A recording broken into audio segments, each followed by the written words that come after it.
The swindlers actually play the con on him twice because he was so invested in the story they were telling him that he went home and got more money and played the con again after he had been swindled.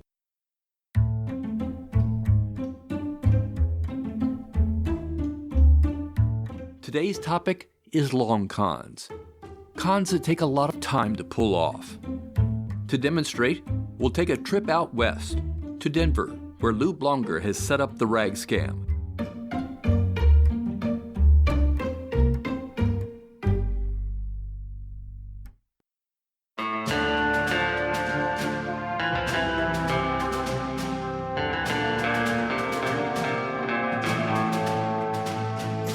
Like most long cons, it takes a lot of people and a lot of cash up front to make it work.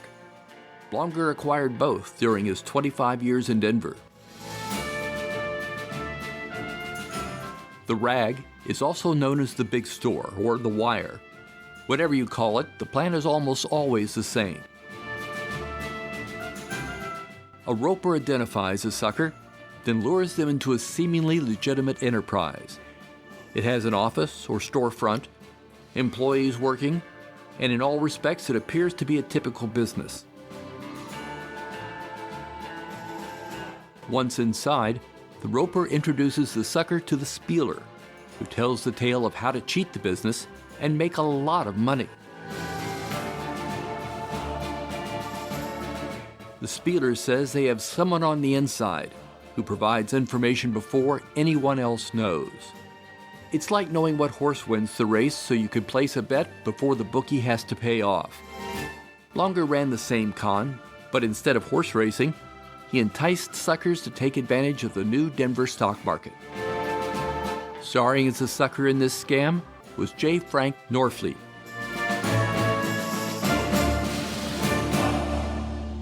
Amy Reeder wrote a book about the escapade called The Mark Inside. She gave an account of Blonger's caper for C-SPAN's book review. He was placing money on a stock exchange using insider tips, so he couldn't possibly go wrong, and it was worth his while to put quite a bit of his own money behind this absolutely sure thing. And the stock market was, in fact, rigged. It was just rigged completely against him, and the whole thing was a set. So this all happens in the first chapter of my book, and that chapter ends with him realizing he has been taken for everything he's worth, plus a bunch more. The swindlers actually play the con on him twice because he was so invested in the story they were telling him that he went home and got more money and played the con again after he had been swindled. And so he was $45,000 poorer at the end of these 2 weeks, and he was absolutely stone broke. So the end of the con, the last act in the play, calls for the Mark to go home silent and never say what has happened to him, both because his reputation could not survive such a mortification, but also because the Mark thinks that he has been participating in something shady or underhanded, and that if he tries to prosecute his swindlers, he himself will be open to prosecution. So in this way, the swindlers buy the Mark's silence. This scam took place in 1919, and the $45,000 Norfleet lost equals about $700,000 in 2021. Speaking of doing something illegal, you may remember this long con.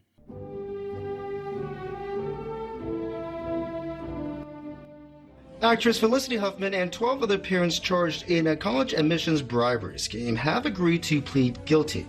In a statement, Huffman says she felt deep regret and shame. She apologized to those who have gotten into college honestly, adding, "My daughter knew absolutely nothing about my actions, and in my misguided and profoundly wrong way, I have betrayed her."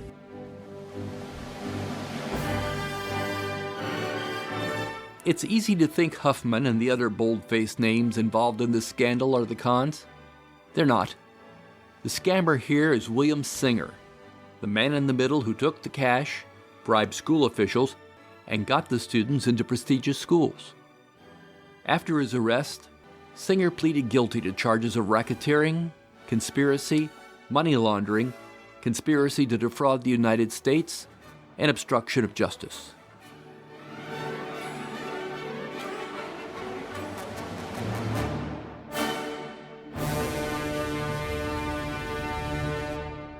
Here's Andrew Lelling, the United States Attorney for the District of Massachusetts, at a press conference. Singer allegedly ran a college counseling service and something called the Key Worldwide Foundation. Between roughly 2011 and 2018, wealthy parents paid Singer about $25 million in total to guarantee their children's admission to elite schools. Beyond enriching himself, Singer used that money to bribe college officials, Division I coaches, college exam administrators, all to secure admission for the children of his clients, not on their merits, but through fraud. When we started, I mentioned that this scam is sometimes called the big store. Here's one for you. We built a fake luxury store in Los Angeles and filled it with Payless shoes.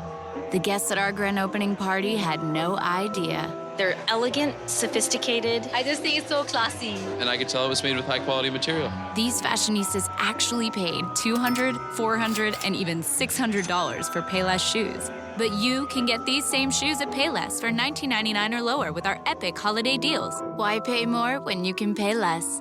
Okay, they built a big store and ran a scam. But they gave the money back, and the suckers were people who thought they were buying designer shoes, and they got some free bubbly and food. Plus, I thought it was fun, and I get to write the script. So here we are. Moving on, we welcome Michael Cox to the microphone. Over the years, he had sold many things, including insurance, mortgages, and real estate. His girlfriend called him a natural salesman and got him a job writing mortgages in her subprime lending business. It turned out, Cox was also a natural-born con artist. His colleagues taught him how to falsify documents in ways that would boost his commissions. When the company closed, he'd learned enough about the process to start his own shop. He may have been a gifted salesman, but he also knew that things would be so much easier if he didn't have to sell at all. So he began creating non-existent people with false identities and the paperwork to make them look like customers. That's when a former partner dropped a dime, and the FBI took him down for wire fraud. He got probation and could no longer operate a mortgage company. No problem. He would just create fake people with real social security numbers and identities that made them eligible for credit cards. Here's Cox to tell you the rest. I would then order secured credit cards in their name, which creates a credit profile. I would make the payments, and after about 6 months, they would have 700 credit scores. So now these guys have 700 credit scores, and I would attach them to employment.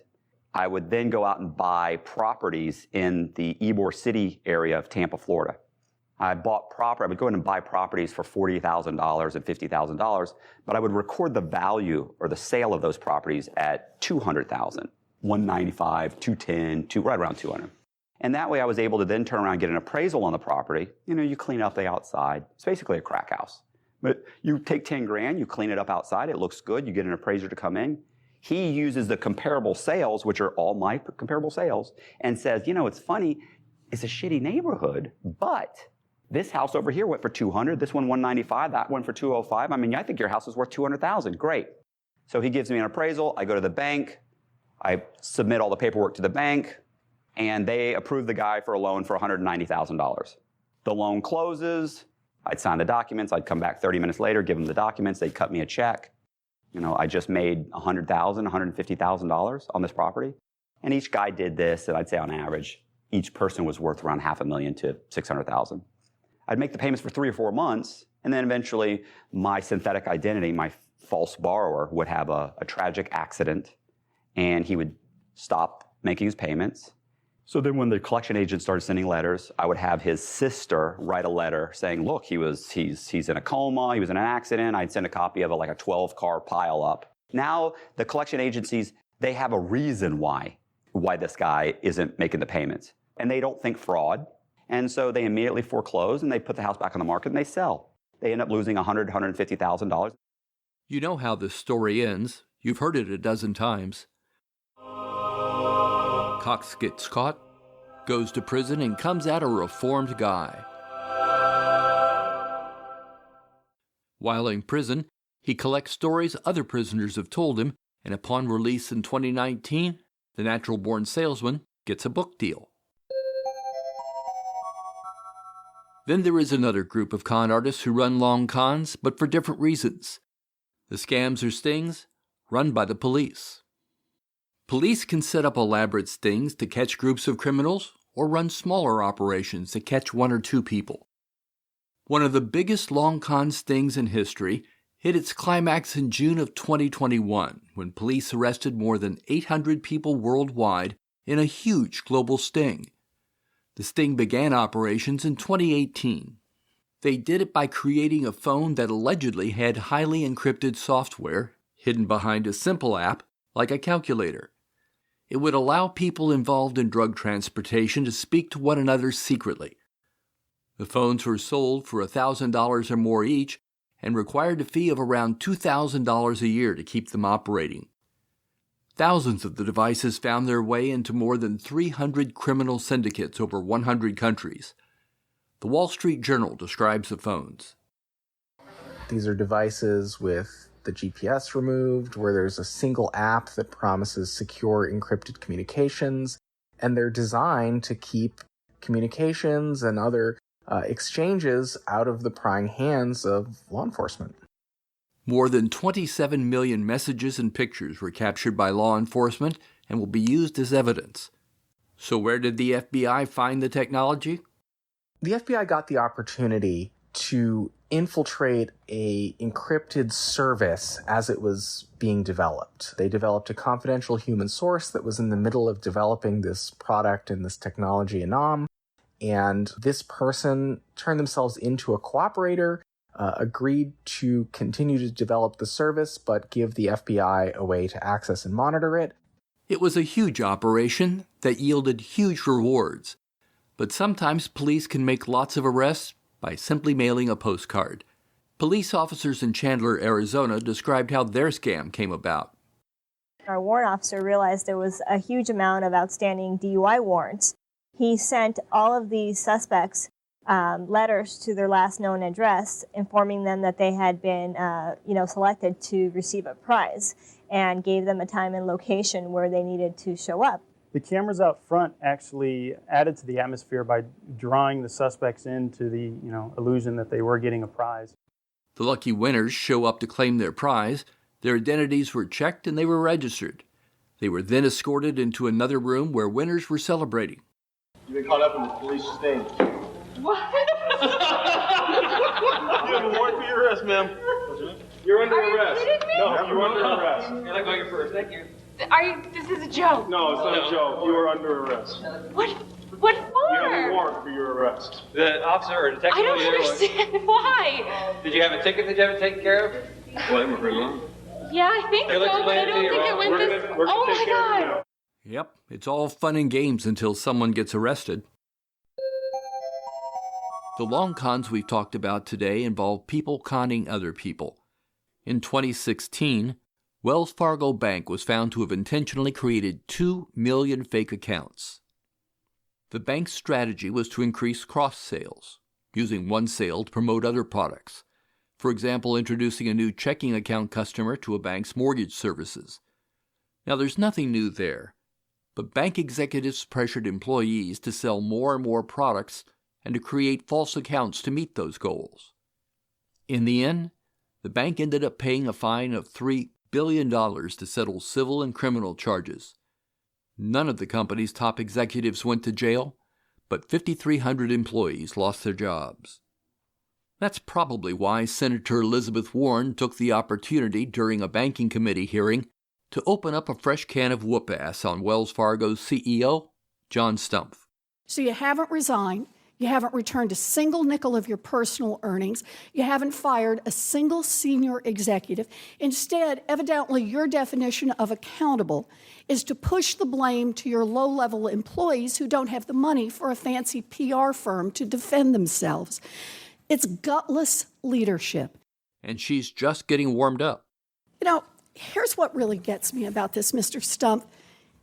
If one of your tellers took a handful of $20 bills out of the cash drawer, they'd probably be looking at criminal charges for theft. They could end up in prison. But you squeezed your employees to the breaking point so they would cheat customers and you could drive up the value of your stock and put hundreds of millions of dollars in your own pocket. And when it all blew up, you kept your job, you kept your multi-million-dollar bonuses, and you went on television to blame thousands of $12 an hour employees who were just trying to meet cross-sell quotas that made you rich. This is about accountability. You should resign. Wells Fargo customers didn't see the scam coming. There was no way they could. It's easy to believe that there's a way to bribe someone to get your child into a better school, or that there's a system to beat the stock market. What's unreasonable is to think you'll get away with it. You'll either lose your money to the con artist who spotted you as a sucker, or the undercover police officer who became your new best friend.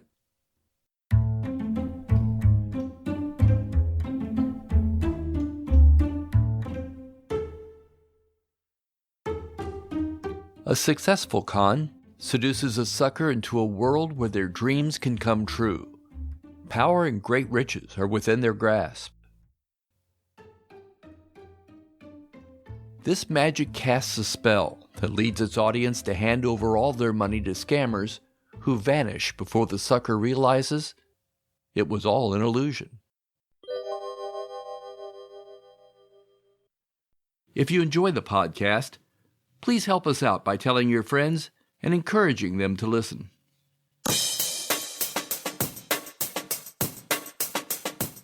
Scams and Cons is available wherever podcasts are found and at scamsandcons.com. You can also follow us on Facebook and Instagram. Just search for Scams and Cons. Lastly, if you could head over to Spotify and leave us a 5-star rating, it'd be really appreciated. Spotify listeners are more than half our audience, so it makes a difference. We'll be back in 2 weeks. Thanks for listening.